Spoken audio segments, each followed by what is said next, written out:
Komentar-komentar kalau dari klienku gini, orang tuanya bilang, "Apa sih depresi, kamu kurang iman," gitu. Padahal ada loh orang yang rajin sholat, rajin umroh, puasa iya, tapi tetap stres kok, tetap Iya. anxiety kok gitu. Kalau kita bicara dalam konteks apapun, ritual-ritual yang ada di dalam tradisi Islam, sholat itu kan adalah proses healing sebetulnya. Aku tuh research hampir 14 tahun nih. Banyak orang di Indonesia yang melakukan ritual nggak ngerti apa-apa.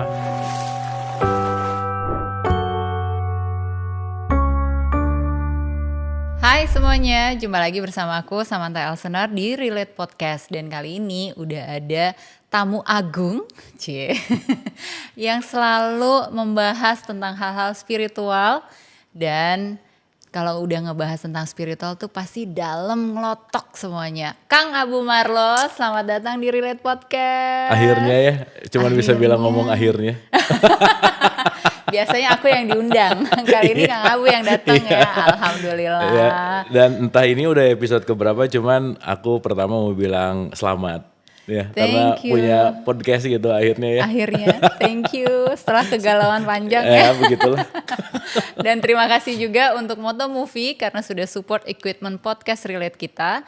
Ada Rodepod Mic White dan Broadcaster Pro 2 White untuk mixernya. Jadi buat kalian yang lagi cari kebutuhan podcast atau produksi lainnya langsung aja ke motomovie.com. Nah Kang Abu yang udah ditunggu-tunggu nih sebetulnya. Ditunggu-tunggu. Topik-topik tentang healing secara Islam. Oke, wah berat banget berat ya healing secara ya. Islam. Tapi gitu coba ya. kita kemas ringan ya Kang ya. Ya. Karena kan suka banyak gitu ya komentar-komentar kalau dari klienku gini, orang tuanya bilang, "Apa sih depresi, kamu kurang iman," gitu. Nah itu gimana tuh sebagai kacamata guru spiritual nih? Enggak lah, guru spiritual. Murid. Murid, sama dong aku juga murid. Iya, kita kan sesama murid lah ya. Ya. Oke, mungkin kalau kita bicara dalam konteks healing dalam Islam sih Mbak. Yang penting untuk kita ketahui bahwa memang itu banyak banget orang atau orang tua yang bilang kalau anaknya sesuatu atau siapapun tuh pasti kaitannya kurang iman gitu. Pasti aja kurang iman gitu. Nah, padahal aku juga kan banyak teman psikiatri ya. Yeah. Dan ini kita bicara fakta. Ada loh orang yang rajin sholat, rajin umroh, puasa iya, tapi tetap stres kok. Yeah. Tetap anxiety kok gitu. Sehingga kalau kita bicara dalam konteks iman, nah ini kayaknya kita dalemin dulu sedikit nih. Nah ini nih yang saya tunggu-tunggu nih. Iya. Nah gini Mbak, kalau kita bicara dalam konteks Islam itu bisa dilihat dari beberapa sudut pandang. Contoh, kita tahu bahwa dalam perspektif diri, itu ada kata-kata kan suka, ini sering banget lah ya, man arafah nafsah, faqad arafah robah. Kalau kamu mengenal dirimu, kamu mengenal Tuhanmu gitulah kira-kira. Iya betul. Nah, yang menarik adalah ketika kita bicara dalam konteks diri, diri kita tuh multi layer. Super multi layer gitu. Kayak bawang ya. Kayak bawang. Iya. Sama lah kalau dalam perspektif di psikologi itu kan ada psikoanalisa, Iya. ada habit, Iya. ada humanistik. Iya. Humanistik nanti Paham beranak nih, jadi Kang Abu ya. transpersonal gitu misalnya. Iya Nah, benar. dalam perspektif diri juga kita penting menyadari bahwa mana Islam sebagai identitas dan mana Islam sebagai value gitu. Karena tidak semua orang yang KTP-nya Islam memiliki value Islami gitu. Iya. Karena kalau kita bicara Islam cuman hanya identitas, melakukan ritual hanya dalam konteks fisik, itu dia hanya melakukan yang namanya olahraga gitu. Tapi tidak mengolah batinnya. Sementara kalau kita bicara dalam konteks healing dalam Islam kan topiknya ke situ gitu ya. Saya mungkin akan mengambil bahwa healing itu kan tidak terjadi hanya dalam konteks fisik gitu. Betul. Tapi membawa konteks yang namanya man arafah nafs. Nafs itu artinya jiwa. Iya. Ya at least kalau ngomongin ke psikologi bahwa konteks dalam esensi yang healing itu kan sebetulnya bukan gerak fisiknya gitu. Nah, contoh Mbak, kalau kita bicara orang beriman, orang beriman itu nggak ditentukan sama identitasmu apa gitu. Karena orang yang KTP-nya Islam belum tentu beriman.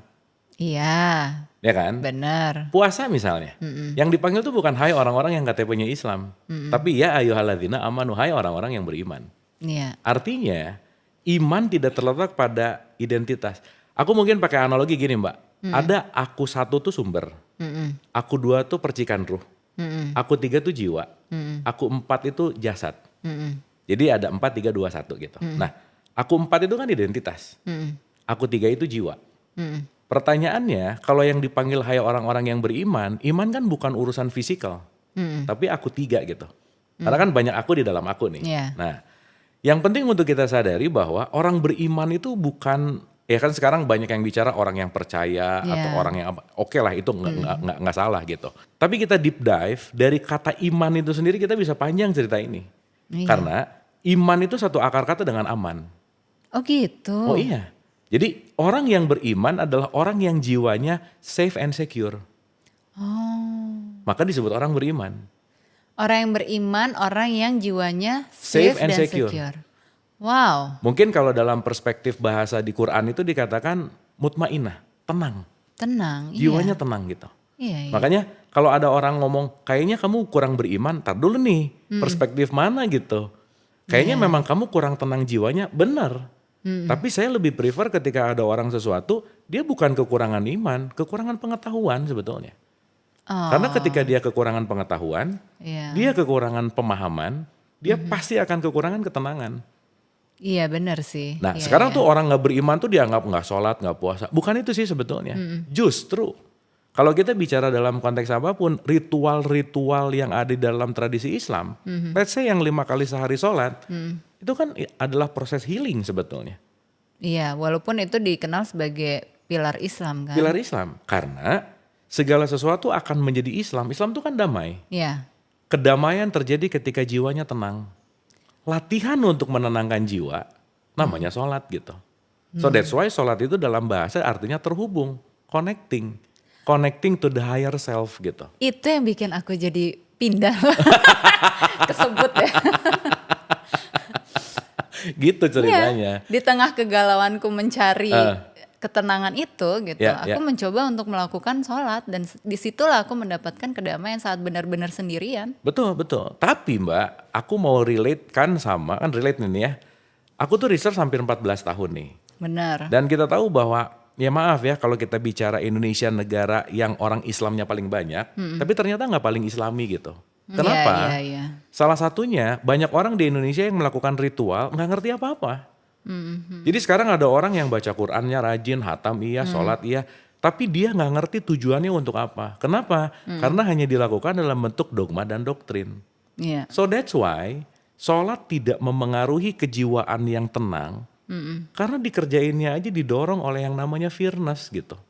Karena kita udah terdoktrin dari kecil kalau nggak sholat jadi dosa, nanti masuk neraka.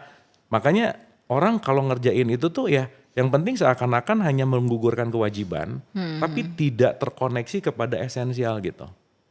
Itu yang terjadi dalam konteks ya based on researchnya Abu gitu ya.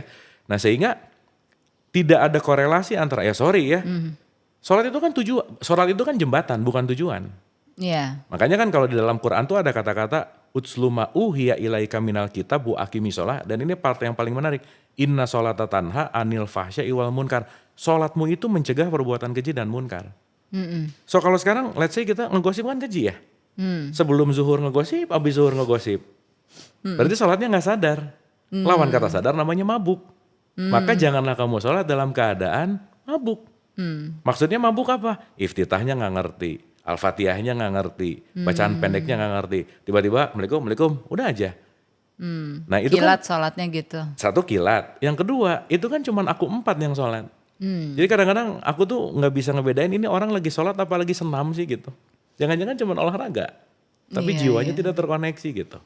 Makanya ada satu statement juga bahwa fawailu lil musholin, celakalah orang yang sholat. Yang konteks di situ hanya menggugurkan kewajiban, menyelesaikan rokaat, tapi tidak membuat your soul atau jiwa kita jadi safe and secure gitu. Makanya ending dari sholat itu adalah salam kanan dan salam kiri gitu.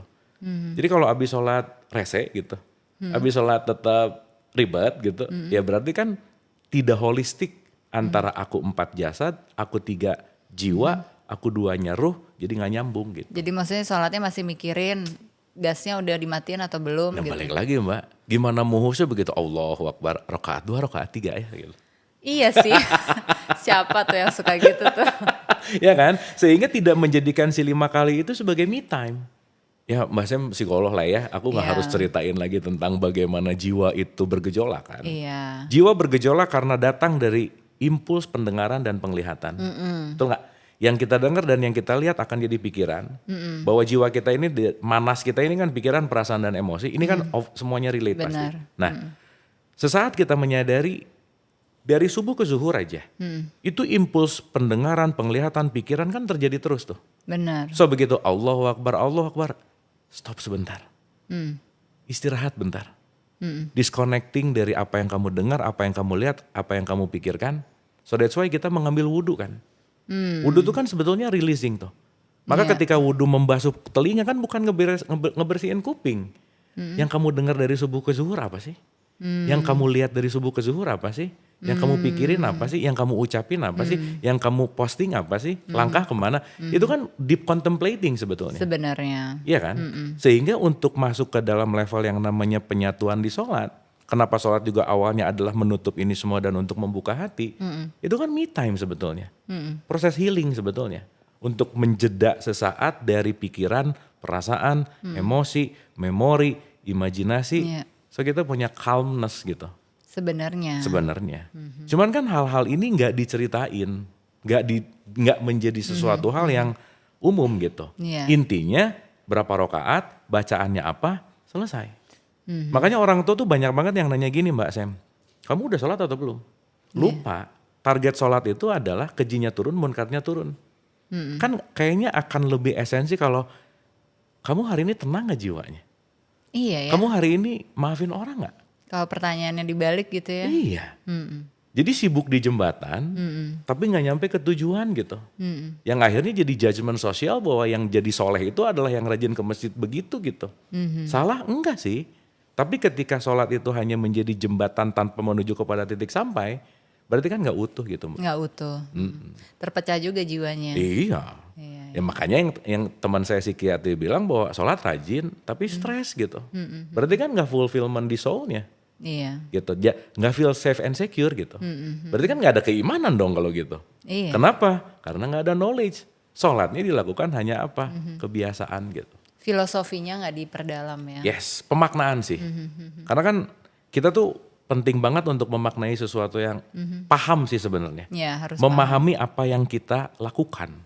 Karena kalau yang kita lakukan tidak kita pahami, jadi autopilot kan. Jadi habits. Benar. Dan once itu jadi habits ya udah sih. Kenapa ya? Karena dulu disuruh orang tua aja. Selesai.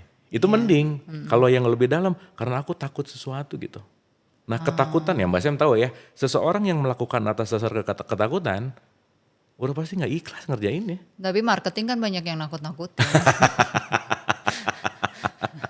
Anyway, ditakut-takutin pada level tertentu penting, yes. Iya. Untuk membentuk muscle memory iya.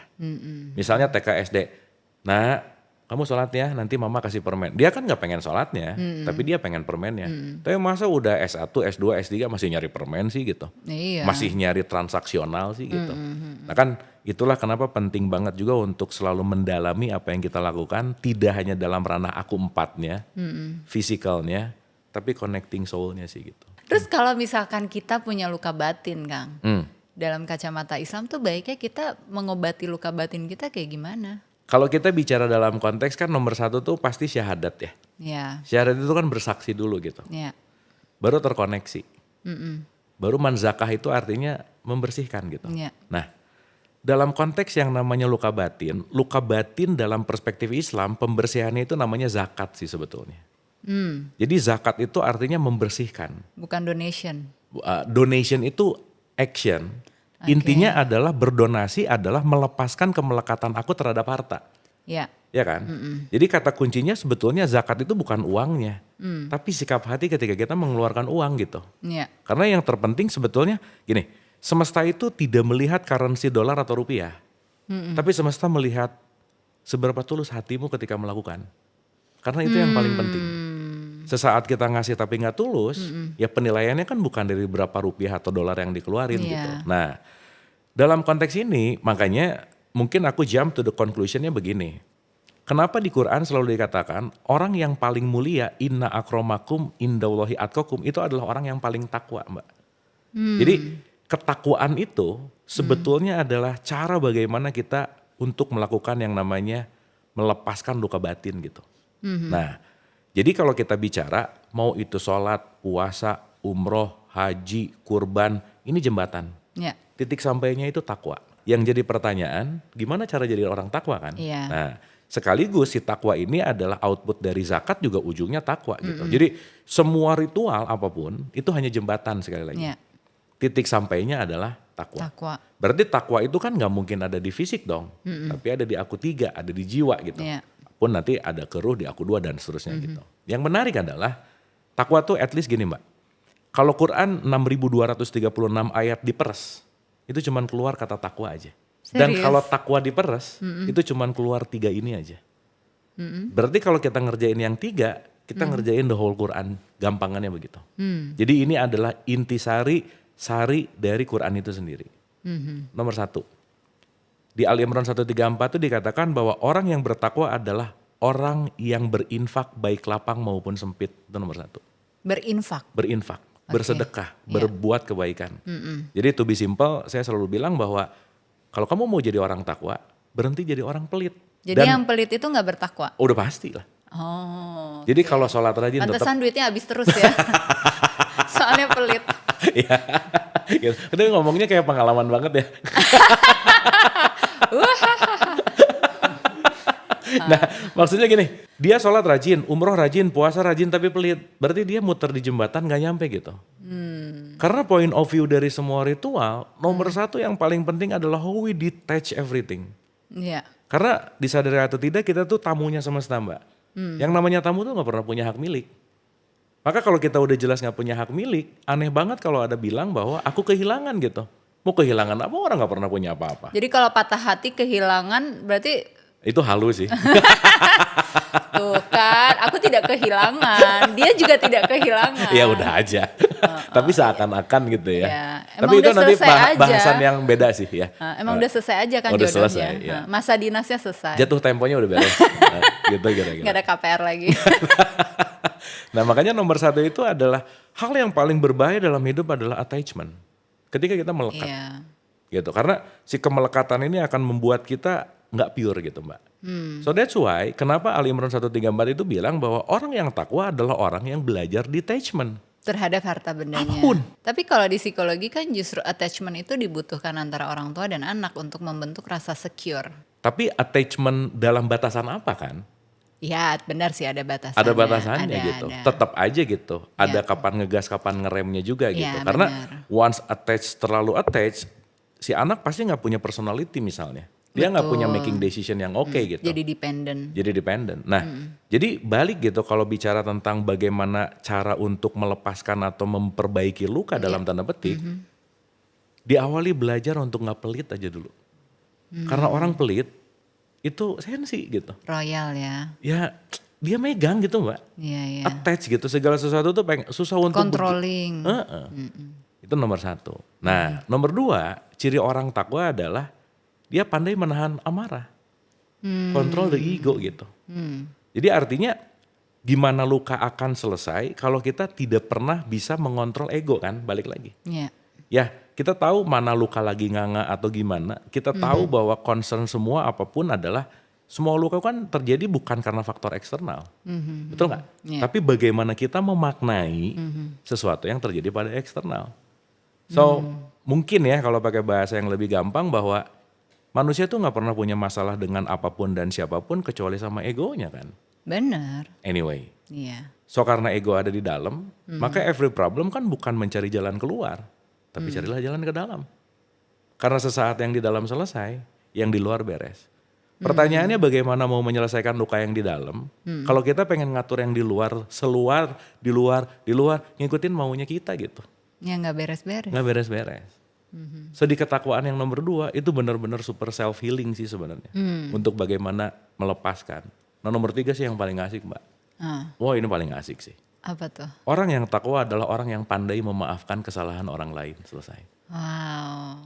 Jadi kalau sekarang ritualnya rajin gitu ya. Tapi susah maafin, ya belum nyampe sih. Bukan memaafkan diri sendiri ya. Lah seseorang yang bisa memaafkan orang lain, udah pasti dia bisa menerima dirinya sendiri gitu. Tapi banyak kejadian gak seperti itu kan? Ya. Atau maafnya aja di mulut. Ya kan maaf di lebaran misalnya, kan banyaknya basa-basi ya. Iya. Habis gitu maafnya lahir dulu lagi, baru Bukan batin. Sebenarnya kan yang penting diberesin batinnya Batin. dulu gitu.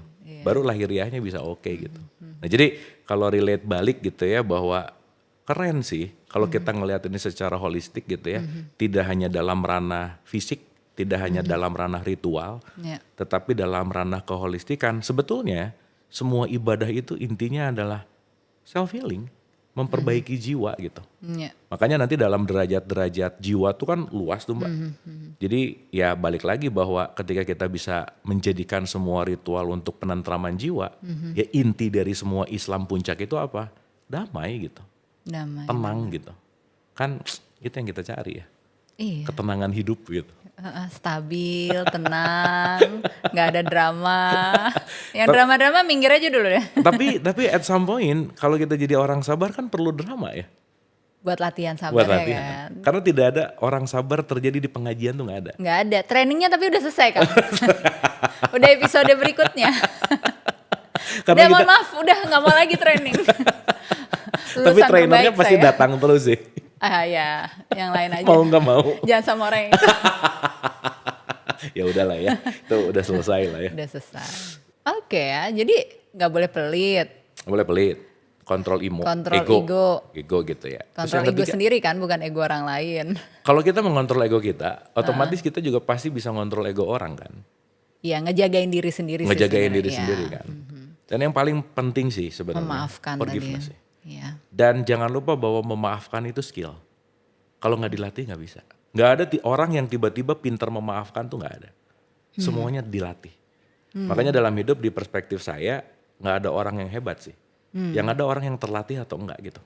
Iya, makanya pada bingung ya. Sam kalau bisa maafin dia sih gitu. Kan dilatih soalnya. Dilatih. Berarti udah terlatih kan? Udah terlatih. Udah lewat masa trainingnya udah. Udah lulus ya? Udah lulus. Nah, siap-siap ke stage berikutnya sih. Dapat award. Dapat award. Dapat reward. So, apa yang harus dilakukan supaya kita bisa berlatih untuk nggak pelit dulu deh? Itu kan susah banget ya. Kadang misalnya kayak orang minjem atau orang minta gitu, atau ikut charity yuk, ikut berdonasi yuk. Kita tahu sebenarnya itu adalah hal yang baik. Tapi pada saat kita memberi, fisik kita kayaknya ngasih, tapi hati kita ngedumel. Nah itu gimana langkahnya supaya benar-benar bisa ikhlas dan tulus memberi? Caranya ada 15. 15, wow. Jadi saya merangkum dalam 15L namanya. Ya, satu-satu boleh kita bahas boleh, ya? Boleh. L yang pertama latihan. L yang kedua latihan. L yang ketiga latihan. Sampai semuanya latihan. 15. Udah gak ada lagi. Oke, gue latihannya 12 tahun sih. Untung lulusnya cepet. Nah, berkaitan sama, pernah dengar ada kata-kata beramal soleh gak? Pernah dong. Amal soleh itu artinya melakukan sesuatu, soleh itu artinya proper. Proper itu adalah tepat guna. Gitu. Penting untuk kita belajar beramal soleh, artinya melakukan dengan tepat guna. Contoh, kalau ada orang jatuh di sumur, pengen nolong, jangan ngasih 500.000 dong, dia perlunya tali. Iya. Jadi artinya apapun yang kita lakukan, beramal soleh lah, proper gitu. Ya artinya nggak semua harus pakai uang, nggak semua harus dengan nominal tertentu. Betul. Gitu. Artinya disitulah tingkat dimana kepekaan kita nanti akan terlatih gitu. Karena at some point Mbak, once kita tahu apa yang dialirkan di conscience kita, nurani kita, kita tahu kok gitu. Bahwa at some point ya, ketika ada yang minta tapi nggak mau nolong, memang bukan bagian kita juga sih gitu. Karena bukan masalah keharusan, bukan masalah aku harus menolong gitu, tapi proper gitu. Kapasitas diri juga. Kapasitas gitu. Karena at some point ketika orang itu tidak kita tolong, mungkin pelajaran buat dia bertumbuh gitu. Gitu. Dan yang paling terpenting Mbak, tolonglah dengan kasih. Benar. Dan janganlah menolong dengan kasihan. Karena kalau nolong dengan kasihan, orang yang dikasih tolong pasti nyebelin gitu, ngeribetin. Sama, jangan sayang karena kasihan. Gitu. Pelajaran berharga. Ya aku ngomong gitu karena tahu udah pernah ngalamin sih gitu ya. Jadi relate banget kan. Relate.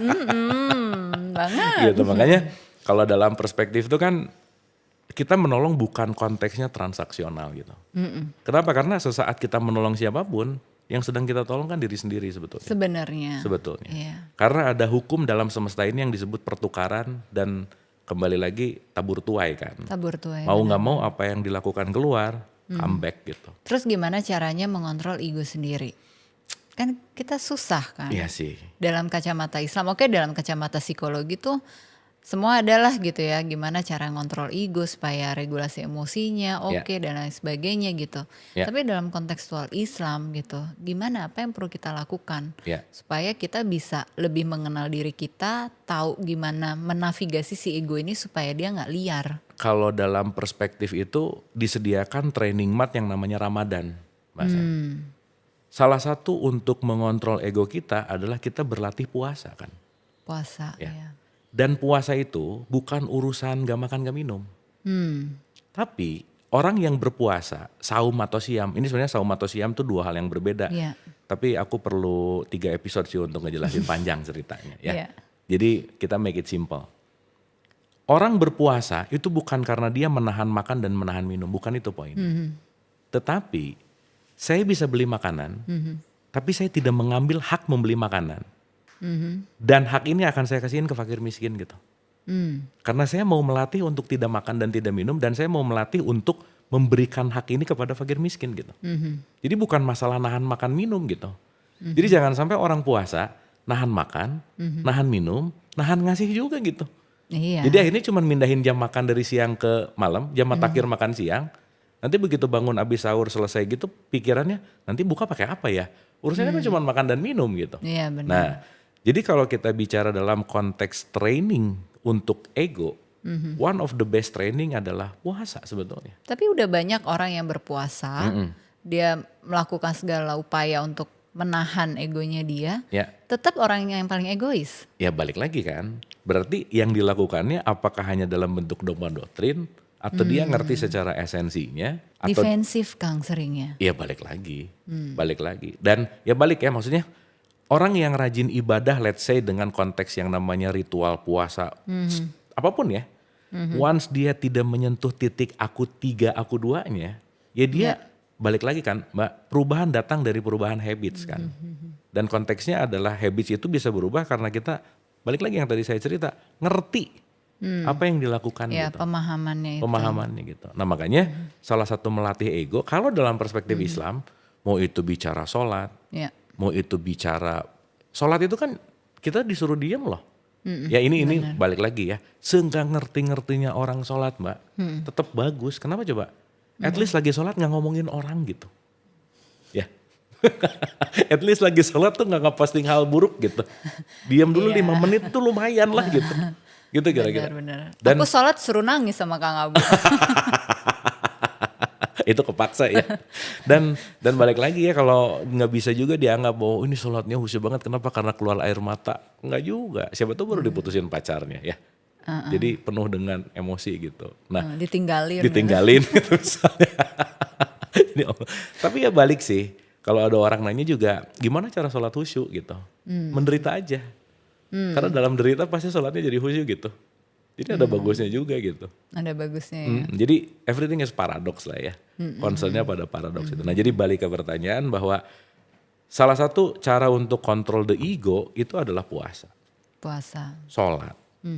Ditambahkan kalau di bulan Ramadan tuh kan si menu-menunya jadi banyak ya. Tarawih dibanyakin rokaatnya. Sahur bangun juga gitu. Nah itu kan sebetulnya bagaimana melakukan sesuatu yang di luar kebiasaan. Untuk breaking old habits. Iya. Dan kita membangun new habits gitu. Automatic thoughts-nya di reset. Betul, betul. Nah makanya jangan sampai habis 30 hari, hari pertama Syawal balik lagi gitu. Seringnya gitu sih ya. Soalnya mungkin puasanya cuma nahan lapar. Makanya Mbak kalau saya nanya, kalau di ending-ending Ramadan tuh saya tanya ke kebanyakan orang, gimana mau lebaran atau mau 1 Syawal? Wah happy banget. Kalau orang udah happy mau lebaran, berarti dia gak betah waktu puasanya gitu, bener gak? Berarti dia nggak enjoy gitu. Ya udah balik lagi. Tapi at least ya udahlah ya. Setiap orang melakukan dengan kapasitasnya masing-masing, dengan ya pertumbuhannya masing-masing. At least ya semoga balik lagi. Kata-kata kurang iman lebih didalemin lagi bahwa kayaknya kurang pengetahuan deh. Mari dalami lagi pengetahuan sholat kita, pengetahuan puasa kita, pengetahuan keislaman kita. Karena sebanyak-banyak yang kita tahu kan lebih banyak yang kita nggak tahu ya. Jadi mencari tahu terus-menerus tuh adalah sesuatu yang penting gitu. Kayak ini ya, pesan pertamanya adalah ikro. Ikro, that's it. Baca. Lebih dalam sebetulnya ikro tuh artinya to observe, Mbak. Bukan literer membaca ABU abu Iya, gitu, nggak gitu sih. Tetapi salah satu yang penting di ikro adalah your feeling. Iya, Karena dia adalah ayat yang paling nyata. kontemplasi jadinya. That's it. Makanya sesuatu yang tidak dikontemplasikan, makanya kenapa di sholat ada khusyuk. Iya, Itu tidak akan membangun suatu kesadaran baru gitu loh. Karena dilakukannya ya balik lagi ya, kontemplasi itu kan masuk ke wilayah kesadaran gitu. iya. Itu sih. Nah, yang ketiga, bisa memaafkan orang lain. Itu kan susahnya bukan main kan.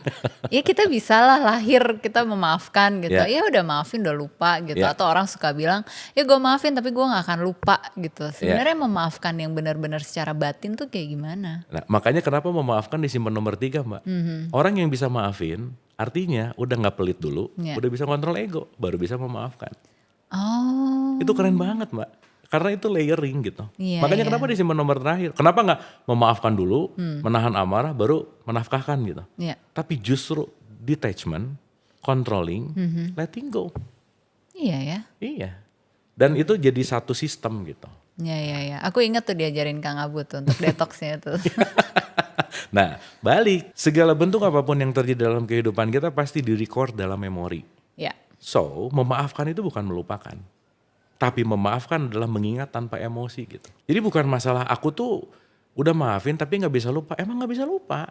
Tapi waktu ngingat ada zzz, gitu nggak gitu. Ada voltage Iya, emotion. ke-trigger atau enggak. Ke-trigger atau enggak. Dan that's okay. Ketika kita mau melatih untuk letting go. Dan mengalami dulu masih ada rasa-rasa trigger itu kan nggak masalah.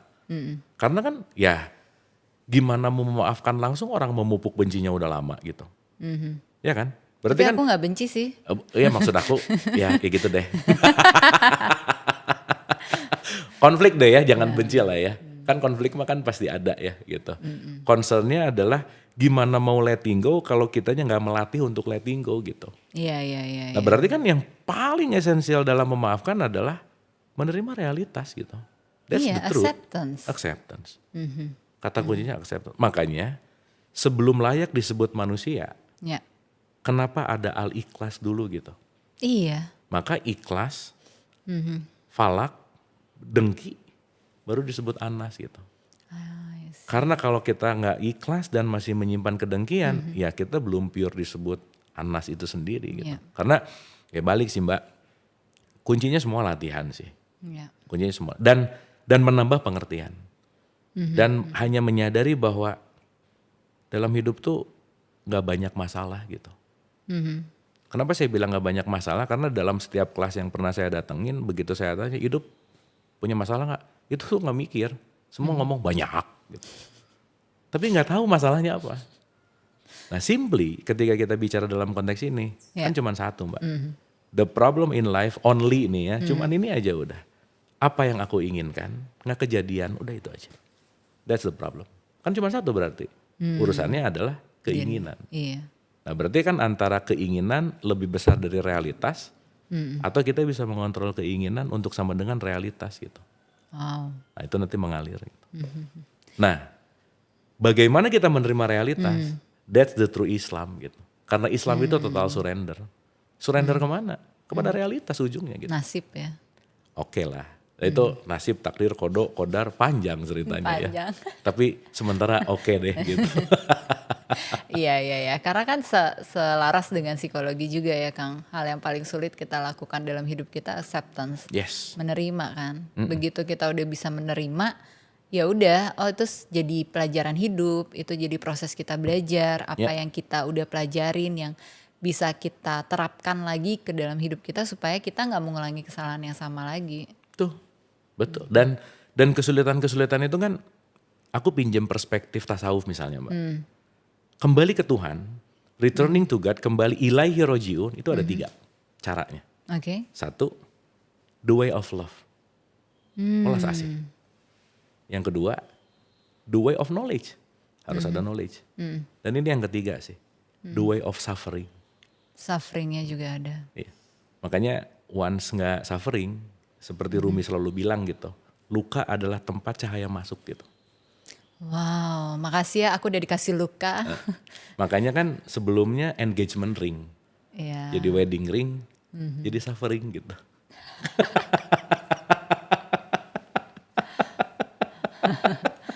Wow. Itu harus ada gitu Harus maksudnya. ada. Iya. Divorce ring ada.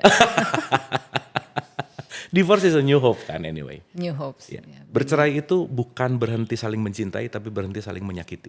Betul sekali. Ya. Ini jadi belok ya. Udah. Oh ini spill episode berikutnya ya. Episode berikutnya. Thank you so much Kang Bu. Thank you, semoga ada sesuatu yang bisa diambil dari obrolan kurang penting ini sih. Pasti. Banyak banget kayaknya spillnya. Kita minum sekalian Kang Bu. Sambil menutup episode kali ini. Oke. Setelah belajar berapa menit nih? Tapi lumayan lah ya. Iya lumayan banget Kang. Oke. Thank you ya Kang. Thank you, terima kasih, semoga bermanfaat.